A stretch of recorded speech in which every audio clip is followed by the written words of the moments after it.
In the early 13th century, Eastern Europe was a chessboard of ambitious rulers, fragile kingdoms, and powerful empires. The once mighty Byzantine Empire was shrinking, weakened by internal struggles and the disastrous Fourth Crusade, which had captured Constantinople in 1204. To the north, the Kingdom of Hungary was pressing its influence southward. To the west, Latin Crusader states carved territories out of the Balkans, and to the east, a new threat was quietly building: the Mongols, whose storm would soon sweep across Eurasia. Amid this chaos, Bulgaria stood at a crossroads. Once a proud empire, it had endured years of instability and division. But in 1218, a new ruler returned from exile to seize the throne: Ivan II.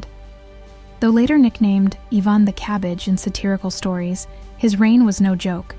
For over 2 decades, he transformed Bulgaria into a flourishing empire, one that rivaled its greatest days under Simeon the Great. His reign is remembered as a golden age of diplomacy, expansion, and cultural brilliance. Ivan was born into the Asin dynasty, the same family that had restored Bulgarian independence from Byzantium a generation earlier. His father, Ivan Asin I, and uncle, Peter IV, had founded the dynasty through rebellion, but dynastic politics in the medieval Balkans were anything but stable. As a young man, Ivan was forced into exile after rivals seized the throne. For years he lived far from home, gathering support and watching from the sidelines as Bulgaria drifted under weaker rulers. When he finally returned in 1218, he did so with both determination and legitimacy. His bloodline gave him a claim, but it was his vision and leadership that would keep him on the throne. One of Ivan's first moves was to secure Bulgaria diplomatically. He married Anna Maria, the daughter of King Andrew II of Hungary. This was no small achievement. At the time, Hungary was one of the most powerful states in Central Europe, and its relationship with Bulgaria had often been tense. By marrying into the Hungarian royal family, Ivan not only neutralized a rival, but also secured access to key trade routes through the Danube and across the Balkans. It was a masterstroke of statecraft that showed Ivan understood the balance of marriage, politics, and power. But alliances in the medieval Balkans were fragile, and not all neighbors were eager to see Bulgaria rise again. In 1230, Theodore Komnenos Doukas, the ambitious despot of Epirus, broke an alliance with Ivan and invaded Bulgarian lands. Confident in victory, Theodore marched north with a formidable army. Ivan responded swiftly. The two forces met near the town of Klokotnitsa, and the outcome would shape the destiny of the Balkans. Ivan's army, though smaller, was disciplined and well-led. He personally commanded the troops, positioning them cleverly to counter the Epiroti advance. The Bulgarians fought fiercely, and soon Theodore's army collapsed under the pressure. The victory was total. Theodore himself was captured, and Epirus was left crippled. But what followed was just as important as the battle itself. In an age when vengeance was the norm, Ivan showed remarkable restraint. He did not slaughter the prisoners or burn their lands. Instead, he released many of the captured soldiers and treated his captives with dignity. This mercy stunned contemporaries and spread Ivan's reputation as a ruler who combined strength with justice. The consequences of Klokotnitsa were immediate and dramatic. Bulgaria emerged as the dominant power in the Balkans. Within a few years, Ivan's authority stretched from the Adriatic Sea in the west to the Black Sea in the east, and from the Carpathian Mountains in the north to the Aegean Sea in the south. For the first time in generations, Bulgaria commanded respect across Europe.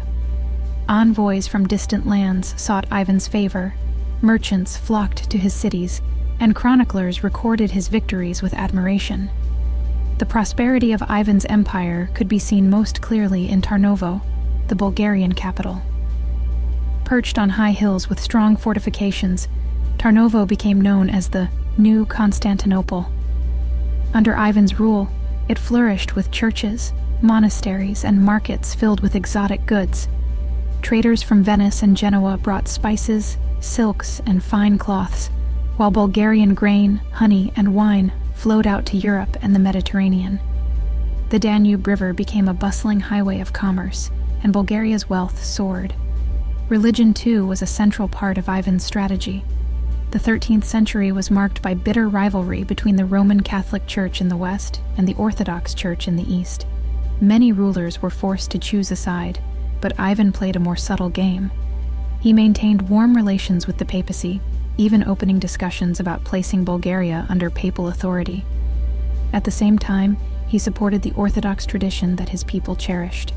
This balancing act allowed Bulgaria to remain flexible, winning recognition from Rome while still holding the loyalty of the Orthodox clergy. Few rulers of his age managed such careful diplomacy. Culturally, Ivan's reign marked a high point. He sponsored the construction of monasteries and churches, commissioning frescoes and religious texts that reflected both Bulgarian pride and Byzantine influence. The arts flourished, as did learning.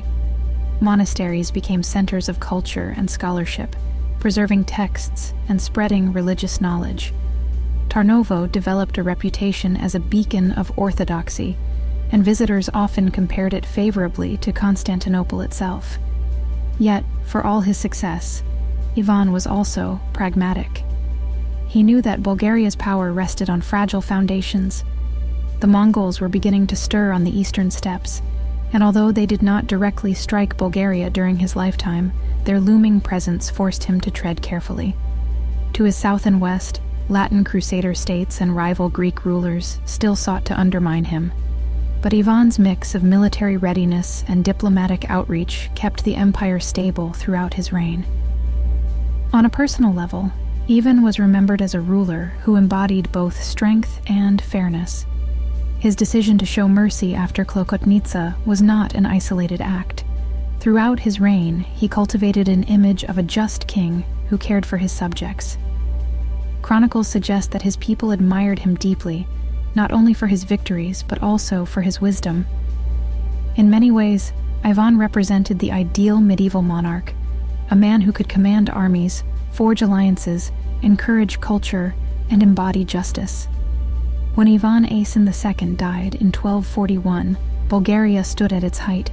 His empire was vast, his capital rich, his name respected. But without his guiding hand, the empire soon faltered. His successors lacked his vision and strength, and within decades, much of Bulgaria's territory was lost to neighbors and invaders. The Mongol incursions that Ivan had managed to avoid now swept into the Balkans, further destabilizing the region. Yet even as Bulgaria's fortunes declined, the memory of Ivan's reign endured. For centuries, Bulgarians looked back to his rule as a golden age, a time when their land stood proud and powerful in Europe. The curious nickname, Ivan the Cabbage, is a reminder of how history often mixes fact with folklore.